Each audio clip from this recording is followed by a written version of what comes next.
Okay, so nobody report me, but I saw this random sleigh with these animals tied to it on the street the other night, and I snuck in and stole this.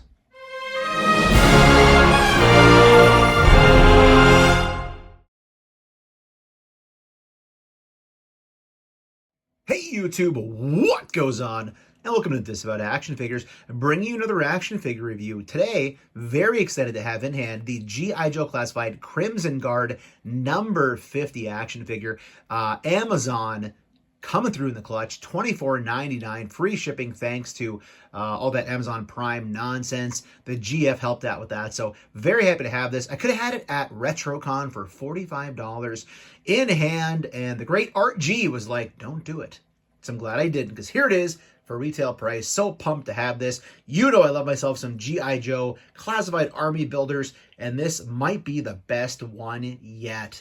Let's take a look at the packaging. We'll get this thing out of the package, see how it moves, look at the aesthetics of the figure, do some comparisons, and get you out of here. But before we get that, if you're new, please consider hitting that subscribe button. It's free for you, doesn't cost you anything, helps us grow the channel tremendously. Hit that bell for notifications. Though YouTube actually tells you when we post content on the channel, like our weekly Toy Hunts, reviews, and live streams. All right, look at the packaging. Let's get them out of the package and talk about them. All right, so as stated, as you saw on the rotating base, Crimson Guard on the front, legalese, all the crap on the bottom we don't care about, barcode, if that makes a difference for you right there.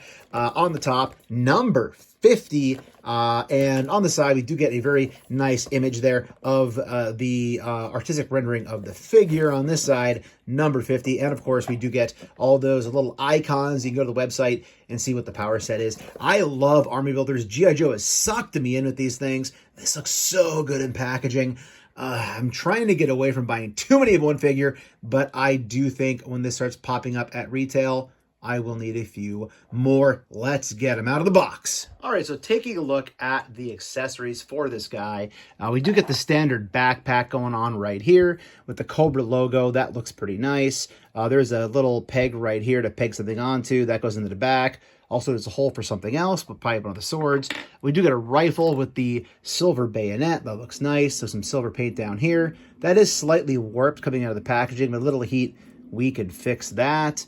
Looks like we do get a pistol or, again, a smaller handgun. That is just black plastic. We do get a sword, which makes him look very regal, having that sword. Sword looks great. We do get a sheath for that as well, which that will fit right into. Not a problem. There's a peg right there, which will allow this thing to peg into its side. And then down below, it's really stuck in there. What the hell did I do? There we go. And we do have also, looks to be a clip or a magazine that will go into, I'm guessing, the rifle, which it will right there. So lots of accessories with this guy. They did a great job. I love how G.I. Joe Classified did an about face from their earlier waves and started packing this thing with accessories.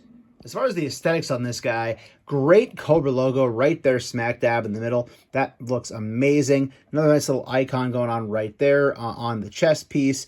Little insignia above that. We have the nice little symbol above the forehead. The mask looks nice. Working our way down, we have the V on the belt. Nice silver here going along the forearms and the wrists. More going on down here in the pelvis area. We do have storage, so we have the storage right here for the knife. We have the storage right here for the gun. The boots look like they're well done. We have some silver going on down here on the boot buckles. Looking at the shoulder, we have a nice Cobra logo going on the shoulder right there as well. Nice silver going around the neck. Also right here on the shoulder and also over on this side around the shoulder and the armpit. So lots going on with this guy. They did a nice job with him as far as how it looks. I love it. Let's look at the articulation. Okay, so articulation on this lad. The head will look down about that far. It will look up and not that far at all.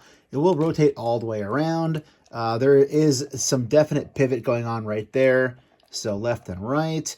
Shoulder will rotate all the way around. It will come out to just about 90, maybe a little further if you forced it. There is a tricep swivel right there. Double jointed elbow that is, of course, pinless. We do have the rotation at the wrist. I believe this is an up and down or vertical hinge on both hands, I'm pretty sure. Torso will look down that far right there. It will look back pretty far. You get some clicking going on with the head back. There is a cut at the waist. You do get a little bit of play left and right as well, right there. As far as legs go, you do get the drop-down legs, bit of a pop sound, which these always make me nervous. I don't know why, but that far up with the drop-down leg, about that far back with the drop-down leg. Drop it down, kick it out to the side about that far, so that's pretty good. There is a thigh cut going on above the storage for the handgun right there. We do get a double jointed knee. The knee does not quite touch the butt, but it does go pretty far back right there. We do have a cut right there for the boot cut. Foot goes down, not that far, not quite a ballerina pose, unless I heat it up a little bit more. Not too far up. It is on a rocker. So overall, articulation, pretty standard. Also, you do get the butterfly joint in the shoulder, which G.I. Joe Classified is pretty much common at this point. So articulation, pretty good on this dude. It's what you would expect. Let's do some comparisons. Also worth mentioning, that we do have storage. I mentioned it on the hips and the leg, but we do have this scabbard, which will go here on the side to hold the sword. The rifle will apparently hook on back here on that peg. So all the weapons, you do have storage, which I freaking love. I love additional weapons, but the fact that you can actually store them all is always a great added bonus. This might be the best G.I. Joe Classified Army Builder we've had thus far. It just looks so freaking good. Oh, and also, you do have that hole right there in the rifle, so if you wanted to put a blast effect in there, you actually could. And as I just saw that, have to mention a little bit floppy here in the chest. The torso probably should not be that loose. It does click when it goes back, but I've been accused of being too positive in my reviews. That's definitely not good that it's that floppy, but I still love the way it looks, though. As the Crimson Guard rotates with the Bat and the Alley Viper, I've been forced to make a very difficult decision. I've decided that this must be considered for 2022's best G.I. Joe Classified figures of the year. I got it on Amazon more than a week before Christmas, so this was safely secured. I've also seen pictures online, people finding it at Target. So I did push the Bat and the Alley Viper back into the 2022 category, despite the fact some people had it in hand in 2021. So all three of these figures are now in the running for top figure of 2022 for G.I. Joe Classified. Here's Crimson Guard standing with another Army Builder, the Blue Ninja, which is the exact same height as the Red Ninja Army Builder, and also Cobra Commander. So it is very interesting to see that the Crimson Guard figure is slightly taller than Cobra Commander, but not that much taller. In terms of comparisons, I, of course, have to put the Crimson Guard with the Crimson Twins, Tomax and Zaymot. So they do scale up nicely, and I'm looking forward to have maybe 2 or 3 more of these guys kind of flanking the Twins for protection purposes, of course.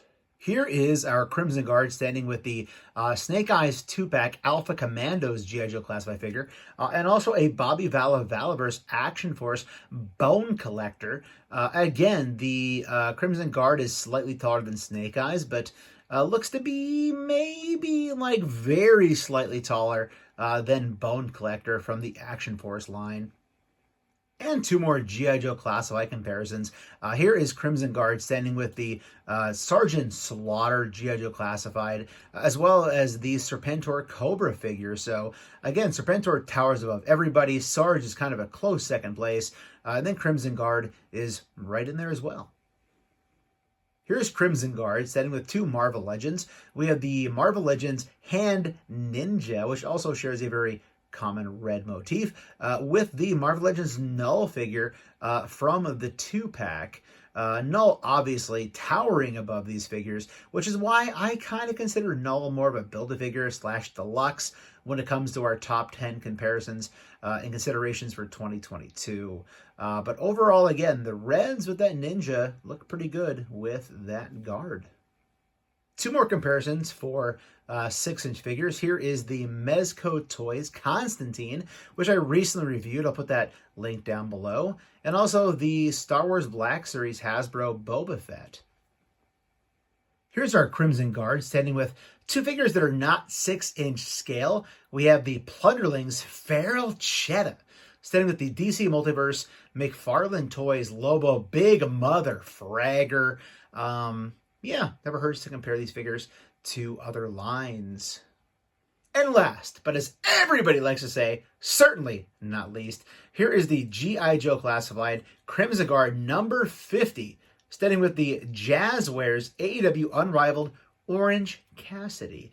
And I honestly can't think of anything these two would have in common other than the fact that, well, they like to hide their eyes. Hey everybody, thank you so much for watching this review. Again, I did pick up this G.I. Joe Classified number 50 Crimson Guard figure from Amazon, $24.99 with the free shipping from Amazon Prime. This thing is freaking incredible. It will definitely be reflected in my 2020 G.I. Joe Classified Top 10 review, as I did get it early enough in December to include it. It just looks great. The accessories, we have so much storage on this thing. It is impressive. I do know that there will be a Walmart retro carded figure very similar to this. I'm hoping to actually pick that up as well. Not quite sure how much I'll army build this thing, but definitely glad to have it in my collection at this point in time. So thanks for watching. Again, if you're new, please consider hitting that subscribe button. It's free for you, doesn't cost you anything, helps us grow the channel tremendously. Go ahead and hit that bell for notifications. That way YouTube actually will tell you when we post new content on the channel, like our weekly toy hunts, reviews, and live streams. Leave a comment down below, hit that like button. And for daily toy content and daily toy updates, check us out over Instagram and Twitter at Disavowed_12.